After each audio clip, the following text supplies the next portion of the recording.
Hoje eu vou compartilhar com vocês como foi a minha primeira perícia. Isso aconteceu em 1998. Na época, havia ocorrido o desabamento de um edifício no Rio de Janeiro, construído com areia de praia. Esse caso repercutiu muito na imprensa. E com o desabamento de uma dessas torres, esse assunto de perícias se tornou muito evidente. Eu já tinha a vontade de fazer uma pós-graduação, eu já me interessava por perícias, então eu falei assim, eu vou fazer uma pós-graduação, mas não apenas para conseguir um canudo, vou fazer uma pós-graduação que me dê um retorno financeiro. Então, unindo essas duas condições, eu me inscrevi na segunda turma do curso de pós-graduação em avaliações de imóveis e perícias em engenharia. E eu comentei com meu amigo Frank Bozic, que é meu amigo até hoje, executivo no ramo de seguros, que na época trabalhava numa companhia de seguro. Eu falei, Frank, eu estou fazendo uma pós-graduação em avaliações de imóveis e perícias de engenharia. E ele falou para mim, Roberto, quando surgir alguma oportunidade lá na empresa, eu vou te indicar. Depois de um tempo, eu fui procurado pela empresa, essa seguradora já não existe mais, ela foi englobada a uma seguradora multinacional, que é de procedência espanhola. E na época eu fui procurado pelo jurídico da seguradora e fui nomeado assistente técnico numa ação em que a seguradora era ré e o autor era um segurado diante de um caso de sinistro reclamado como infiltrações de água. Então, tomei consciência de como era o caso através do relatório de regulação. Quando acontece um sinistro no ramo dos seguros, o primeiro profissional que dá o atendimento se chama regulador. O regulador de sinistros, ele vai até o local, ele constata qual foi o evento e também ele pede uma série de documentações para o segurado, para que ele gere um processo, um número de um processo para a seguradora dar andamento aos trâmites para fazer a indenização. Só que quando a questão do sinistro é relacionada a assuntos que dizem respeito à engenharia ou outras modalidades específicas, o regulador comunica ao analista da companhia e o analista ele vai designar um perito especialista naquele caso. Então, no caso, como estava sendo reclamado danos relacionados à parte construtiva, foi nomeado então um perito em engenharia, que no caso fui eu, denominado então assistente técnico. Fui nomeado então na ação como assistente técnico e depois de algum tempo o jurídico da seguradora comentou comigo que a perícia iria ser realizada em tal dia, tal hora. Então, nessa ocasião, eu que estou em São Paulo, me dirigi até Minas Gerais. Eu andei 420 quilômetros de carro, isso dá 6 horas dirigindo, e fui até essa empresa, que era uma empresa fabricante de cerâmica, que está a 420 quilômetros de São Paulo e a 200 quilômetros de Belo Horizonte. Fui até essa empresa, depois de 6 horas dirigindo, cheguei lá, me apresentei como assistente técnico e fiquei conversando com o dono da empresa, no escritório dele. Passados alguns minutos, chegou o perito judicial. O curioso é que o perito judicial chegou e ele e o dono da empresa se abraçando, como se tivessem já uma intimidade muito grande, o que me causou um certo espanto. Então ficou uma conversa meio sem sentido e o perito falou que a perícia não seria realizada naquela data. E até hoje eu não entendi o motivo, porque não era um motivo plausível, tanto é que eu nem me lembro dessa questão.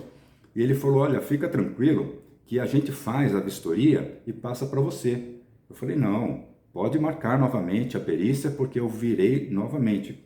Não é possível, como que o perito vai falar para o assistente técnico ir embora, que depois ele vai fazer a perícia sozinho? Isso não existe. Então existia já um vínculo de amizade, algum tipo de vínculo entre o perito e o proprietário da empresa, que a gente chama de segurado, que foi o autor no processo. Voltei para São Paulo, sem que fizéssemos nenhuma vistoria, e comuniquei ao jurídico da companhia que a perícia não se realizou e que o perito iria marcar então uma outra data. O jurídico da empresa também se manifestou nos autos para garantir, né, que a gente tivesse respaldo, que a perícia não se realizou não por nossa causa, mas porque o perito se negou a realizar a perícia. E aí foi agendada uma nova data para a perícia e eu me fiz presente. Quando eu cheguei no local, nós verificamos quais eram os danos reclamados. O que acontece? Essa empresa, ela fabrica cerâmica, fabrica elementos cerâmicos, como tijolos, manilhas, peças da construção civil. Então, eu peguei o relatório de regulação previamente e eu estudei que eles estavam reclamando prejuízos ocasionados por danos ocasionados por água, ou seja, infiltrações. Então, essa companhia, o terreno é em declive, o perfil natural do terreno é em declive e ela tem vários galpões. O galpão onde ocorreu o sinistro é um galpão retangular, apenas com cobertura sem fechamento lateral e piso cimentado. Nesse galpão em que eles reclamaram o sinistro, havia, segundo o relatório de regulação, segundo colocado pelo segurado, X manilhas. Por exemplo, tantas mil manilhas. Eu não me lembro hoje qual seria o volume de manilhas. E também o dano foi reclamado porque houve um destelhamento desse galpão, mas esse destelhamento, ele equivalia, eu me lembro que na época nós tiramos a medida, eram como se fosse 5 metros quadrados. O galpão destelhou praticamente 2, 3 peças de telhas onduladas só, sendo que era o galpão equivalente ao tamanho de uma quadra de esporte. E aí eu verifiquei que no relatório de regulação nós tínhamos ali fotos tiradas na ocasião pelo regulador de sinistros e nós tínhamos fotos de uma retroescavadeira dentro do galpão tirando aquele material, aquela lama avermelhada. E era uma altura mais ou menos de meio metro de lama. E eu fiquei pensando, essa lama, a coloração dela é muito estranha, uma lama muito alaranjada, muito avermelhada, tem alguma coisa errada.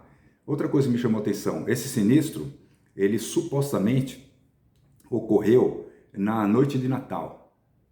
Então, um sinistro que aconteceu numa data festiva, isso dá margem à alegação de que não havia ninguém na empresa, ou seja, por esse motivo ninguém protegeu o conteúdo que estava ali. Então eu fui, diante desse processo investigativo, eu fui traçando ali um estudo e eu verifiquei que pela dimensão daquele retângulo que era o galpão, calculando através do número de manilhas e pelo diâmetro dessas manilhas, eu verifiquei que era fisicamente impossível aquele galpão acondicionar aquele número de manilhas que o segurado alegou que tinha. E outra coisa, ele alegou que o prejuízo se deu porque as manilhas não haviam ainda ido ao forno, elas eram um material de barro ainda fresco. Então, segundo ele, aquele destelhamento de 5 metros quadrados, numa área imensa lá que equivalia quase ao tamanho de uma quadra de futebol. Ele falou que aquele destelhamento foi suficiente para danificar todas aquelas manilhas. Então, verifiquei. As manilhas, a quantidade alegada fisicamente não cabia naquela área. Sem dizer também que, para que você acondicione essas manilhas, você tem que ter corredores de passagem. Então, sem contar com esses corredores, já não era possível ter aquele número de manilhas dentro desse galpão. Aquela área, aquela mínima área que destelhou, não seria capaz de gerar danos por água suficientes para deteriorar todas aquelas manilhas. E como que aquele destelhamento que se deu numa extremidade do galpão, como que ele pôde atingir toda a extensão do galpão? Como que ele pôde danificar todas as manilhas? Então, diante dessa linha de raciocínio e com a expectativa de que havia algo mal contado nessa história, após sair da empresa, eu andei nas imediações e eu verifiquei que aquele arvoredo que existe no fundo da empresa, aonde é o ponto mais próximo desse galpão onde ocorreu o sinistro, aquele arvoredo, na realidade, ali é o curso de um rio. E conversando com moradores da região, eu fiquei sabendo que na ocasião do eventual sinistro, ocorreu chuvas intensas, porque era uma época do ano, uma época propícia a chuvas, e que essas chuvas intensas chegaram a transbordar o rio de forma que ele ultrapassou o nível da ponte. Ou seja, houve um alagamento da empresa. O rio transbordou, ele alagou essa parte do terreno, a parte inferior da empresa, onde estava esse galpão, e na realidade os danos foram ocasionados por alagamento. Não foram danos ocasionados por infiltração de água. Então acontece que, nas condições gerais da apólice, existe uma negativa, existe uma exclusão quando é alagamento ou inundação. Por esse motivo, conhecedor de que a apólice iria negar o pagamento do sinistro, foi feita a reclamação como infiltração. Muito provavelmente, o segurado, ao fazer a sua reclamação, foi orientado pelo corretor, que falou assim, olha, não vai alegar que foi alagamento porque a seguradora não vai te pagar. Alega que foi infiltração, tais motivos que houve um destelhamento. Então, houve aí esse cenário que foi colocado, essa narrativa de que o sinistro ocorreu de uma forma, sendo que ocorreu de outra forma. O que significa quando o segurado faz uma reclamação de um sinistro, de um evento, por exemplo, de infiltração e na realidade é alagamento? Isso caracteriza uma tentativa de fraude. E tentativa de fraude é crime, né? Só que o que acontece? Eu, como assistente técnico, fiz a descrição do que realmente aconteceu e dei elementos para que o advogado pudesse entrar com uma impugnação daquele laudo pericial, né? Então, o que aconteceu? Aconteceu que nós provamos que não ocorreu de fato problemas decorrentes de infiltrações, e sim por alagamento, cujas condições gerais da apólice previam a exclusão. Então, o segurado tentou, mas não recebeu. Foi uma tentativa de fraude. Então, o que eu quero dizer aqui é que nós não podemos acreditar nas pessoas quando vamos fazer a perícia. Nós temos que ouvi-las sim, ouvir, anotar os dados, anotar as informações, mas nunca aceitar o que é dito por nenhuma das partes como verdade. Porque para poder conseguir o seu objetivo, as partes tendem a fantasiar, a inventar ou até mesmo a mentir, falando aqui de uma forma mais aberta. Então, o perito ou assistente técnico que seja, ele tem que se basear nas suas convicções. Ele tem que fazer os seus levantamentos, as suas anotações, seus registros fotográficos, suas medições, e o produto de seu trabalho, ele tem que ser embasado nas suas convicções técnicas. Todos os elementos, todas as informações, todas as descrições que você colher, a interação com essas pessoas, esses diálogos todos têm que ser levados em consideração, sim, como obtenção de dados, obtenção de informações, mas não quer dizer que você tenha que se basear no que é dito e tomar como verdade, porque senão você vai ser induzido a erro. E o que aconteceria se eu não tivesse percebido aquilo e se tivesse passado realmente esse caso adiante e eles tivessem recebidos? Eles iam pensar assim, olha, aquele engenheiro que a seguradora mandou aqui é um bobo, né? Porque ele nem percebeu.